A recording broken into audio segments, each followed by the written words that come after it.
నమస్కారం సిటీ వార్తలకు స్వాగతం.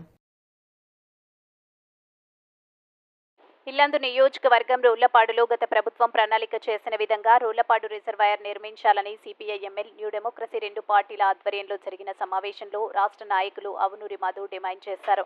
భద్రాద్రి జిల్లాలోని ఏజెన్సీ ప్రాంతాల ఆదివాసీలకు ఎటువంటి సాగునీరు సౌకర్యం లేనప్పటికీ సీతారామ జలాలను జులూరుపాడు నుంచి ఖమ్మం జిల్లాకు 3 మంత్రులు తీసుకువెళ్లే కుట్రలు చేస్తున్నారని, దీనిని తీవ్రంగా ఖండిస్తున్నామని తెలిపారు. రోళ్లపాడు రిజర్వాయర్ నిర్మించి ఇల్లందు, మహబూబాబాద్ ఏజెన్సీ ప్రాంతాలకు నీరు అందించాలని గోని ఐలయ్య డిమాండ్ చేశారు. ఈ కార్యక్రమంలో తుపాకుల నాగేశ్వరరావు, తోడేటి నాగేశ్వరరావు, మోకాల రమేష్, నరసింహారావు తదితరులు పాల్గొన్నారు. రెండు న్యూ డెమోక్రసీ పార్టీల ఆధ్వర్యంలో సీతారాం ప్రాజెక్టు నీళ్ళు ఏవైతున్నాయో అవి గతంలో ప్రభుత్వాలు ప్రకటించినట్టుగా రోళ్లపాడులోకి మళ్లించి దాన్ని రిజర్వాయర్గా మార్చాలని చెప్పి మేము ప్రధానంగా డిమాండ్ చేస్తున్నాం.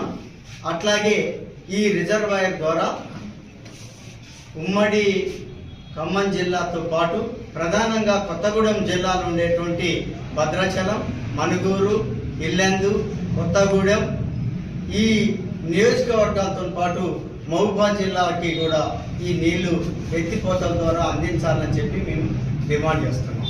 అయితే ఈ చర్యల్ని చేపట్టకుండా కాంగ్రెస్ ప్రభుత్వం ఈ జిల్లాలో ఉండేటువంటి 3 మంత్రులు ఒక రాజకీయ ఉద్దేశంతో అటు ఖమ్మం జిల్లాకి నీళ్ళని మళ్లించడం అనేటువంటిది గతంలో ఇచ్చినటువంటి డిజైన్స్ అంతా మార్చేసి జూలూరుపాడు నుంచి ఖమ్మం జిల్లా వైపు, వైరా వైపు ఈ నీళ్ళని తీసుకెళ్తున్నారు. ఇది అన్యాయం చేస్తున్నారు. ఈ ప్రాంతంలో ముఖ్యంగా ఏజెన్సీ ప్రాంతంలో ఉండేటువంటి ఆదివాసీ గిరిజనులు ఎవరైతే ఉన్నారో వాళ్ళు పోడు భూముల మీద మాత్రమే ఈ జీవనం అనేటువంటి దాన్ని కొనసాగిస్తున్నారు. వాళ్ళకి ఎట్లాంటి నీటి సౌకర్యం అనేటువంటిది లేనటువంటి ఒక స్థితి ఉన్నది. ఆ భూములన్నిటికీ నీళ్లు అందించాల్సినటువంటి ఒక బాధ్యత అనేటువంటిది ఈ ప్రభుత్వం మీద ఉన్నది. మనకు ఉండేటువంటి మన తలాపున ఉండేటువంటి గోదావరి నీళ్ళు ఏవైతున్నాయో సీతారాం ప్రాజెక్టు నీళ్ళని ఇతర ప్రాంతాల వైపు ఈ జిల్లాకి ఇవ్వకుండా మళ్లించడం అనేటువంటి దాన్ని మేము తీవ్రంగా వ్యతిరేకిస్తున్నాం, ఖండిస్తున్నాం. ఇప్పటికైనా ప్రభుత్వాలు, పాలకులు ఆలోచించి రోళ్లపాడు రిజర్వాయర్గా మార్చి ఎత్తిపోతల ద్వారా ఏజెన్సీ ప్రాంతానికి ముందుగా ప్రథమ ప్రాధాన్యత ఇవ్వాలని చెప్పి మేము డిమాండ్ చేయటం జరుగుతుంది. కొత్తగూడెం జిల్లాకి నీళ్లు అందించాలని చెప్పి కోరుతున్నాం. ఇట్లాంటి చర్యలు చేపట్టకుండా అవి ఇతర ప్రాంతాల్లోకి మళ్లించేటువంటి ఒక వైఖరిని కొనసాగిస్తే మాత్రం ప్రజా ఉద్యమాలు చేపడతామని చెప్పి ఈ సందర్భంగా స్పష్టం చేస్తున్నాం. అందులో భాగంగానే మొదటి విడతగా మేము ఇంతకు ముందే రిప్రజెంట్ చేశాం, ఆందోళన చేశాం. అయినా పాలకులు ఆలోచించేటువంటి ఒక స్థితిలో లేరు. ఇక్కడ గెలిచినటువంటి ఎంపీలు, ఎమ్మెల్యేలు, మంత్రులు కాంగ్రెస్ ప్రభుత్వం పట్టించుకునేటువంటి ఒక స్థితిలో లేనటువంటి ఒక పరిస్థితులలో తిరిగి మేము ఇతర రాజకీయ శక్తుల్ని కలుపుకొని గ్రామ స్థాయి నుంచి మండల స్థాయి వరకు మొదటి విడతగా ఆందోళన కార్యక్రమాన్ని 7వ తారీఖు నుంచి చేపడుతున్నాం. ఈ కార్యక్రమంలో ప్రజలు, ప్రజాస్వామికవాదులు అందరూ పాల్గొని ఈ కార్యక్రమాన్ని జయప్రదం చేయాల్సిందిగా కోరుతున్నాం. ఇవాళ పట్టపగలు జరుగుతున్నటువంటి జలదోపిడీ ఇది.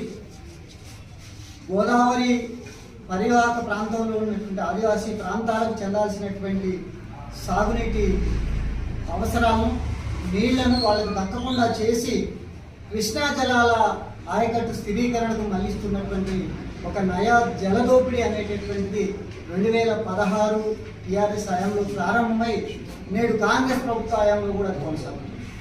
2016 ఫిబ్రవరి 16వ తేదీన ఆనాటి ముఖ్యమంత్రి రోళ్లపాడు చెరువులో శంకుస్థాపన చేసి సీతారామ ప్రాజెక్టు ద్వారా ఉమ్మడి ఖమ్మం జిల్లాలో ప్రతి ఎకరానికి నీళ్లు అందిస్తామని చెప్పినటువంటి మాట నీటి మూటగానే మిగిలిపోయింది.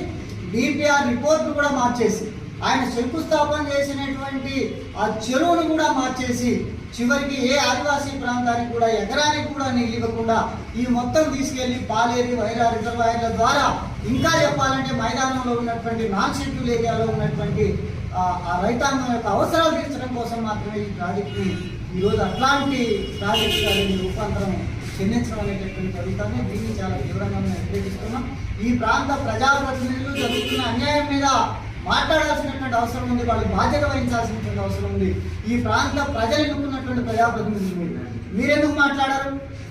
ఈనాడు మైదాన ప్రజాప్రతినిధులుగా ఉమ్మడి ఖమ్మం జిల్లా నుంచి మంత్రులుగా ఉన్నటువంటి వాళ్ళంతా వాళ్ళ నేతృత్వంలోనే ఈ జలదోపిడీ జరుగుతూ ఉంది. ఈ జలదోపిడీ జరుగుతున్నప్పుడు వాళ్ళ ప్రయోజనాలు వాళ్ళకు ఉన్నప్పుడు ఇక్కడ గెలిచినటువంటి ఎంపీ ఎమ్మెల్యేలు అందరూ కూడా, ఇతర ప్రజాప్రతినిధులందరూ కూడా ఈ అన్యాయాన్ని ఎందుకు ప్రశ్నించడం లేదు? ఈ ప్రాంతంలో ఉన్నటువంటి ఏజెన్సీ ప్రాంతానికి మొత్తం మన అడవి గుండా, మన ఎకో సెన్సిటివ్ జోన్స్ గుండా, ఆదివాసీ భూముల గుండా వందల కిలోమీటర్లు కాలువలు తీసుకొని వెళ్ళి మొత్తం వేల ఎకరాల అటవీ భూముల్ని ధ్వంసం చేసి, అభయారణ్యాన్ని ధ్వంసం చేసి, నీళ్లను తీసుకెళ్లి మీరు అత్యంత మెట్ట ప్రాంతమైనటువంటి నాన్ షెడ్యూల్ ఏరియాకి ఇస్తున్నప్పుడు ఈ ప్రాంత ప్రజాప్రతినిధులు మాట్లాడకపోవడం అంటే ఈ ప్రాంత ప్రజలకు ద్రోహం చేయడంగానే మేము భావిస్తున్నాం. కాబట్టి జరిగిన అన్యాయాన్ని ఇప్పటికైనా కాంగ్రెస్ ప్రభుత్వం సరిచేయాల్సినటువంటి అవసరం ఉంది. టీఆర్ఎస్ ప్రభుత్వం ఏ డిపిఆర్ అయితే విడుదల చేసిందో మీరు ముందు కనీసం దాన్ని అమలు చేయండి. దాంట్లో కూడా అనేక అవకతవకలు ఉన్నాయి. కొత్త ఆయకట్టు కంటే కూడా పాత ఆయకట్టు స్థిరీకరణే ప్రధానంగా సీతారామన్ ప్రాజెక్టు ఉంది. ఎత్తిపోతల ఉద్దేశం అట్లా ఉండటానికి వీల్లేదు. ఎత్తిపోతలు అనేటటువంటిది మొత్తం నూతన ఆయకట్టుకు ప్రాధాన్యత ఇవ్వాలి తప్ప మీరు పాత ఆయకట్టుకి, కృష్ణా జలాల ఆయకట్టుకి, సాగర్ ఆయకట్టుకి నీళ్ళు అందించడం కోసం ఈ ప్రాంత ప్రజలకు తీరని అన్యాయం చేసి వాళ్ళ నోటు కొట్టి తీసుకెళ్లేటటువంటి ఈ జలదోపిడీని సిపిఐఎం డెమోక్రసీ రెండు పార్టీలు తీవ్రంగా వ్యతిరేకిస్తున్నాయి. దీని మీద ఒక పెద్ద ఎత్తున ఆందోళన కార్యక్రమాన్ని మేము తీసుకోబోతున్నాం. ప్రజలు, ప్రజాస్వామికవాదులు, ఆదివాసీ సంఘాలన్నీ కూడా ఈ ఉద్యమంలో భాగస్వాములు కావాలని చెప్పుకోవచ్చు. మరికొన్ని వార్తా వివరాలతో మళ్ళీ కలుద్దాం. అంతవరకు సెలవు. నమస్కారం.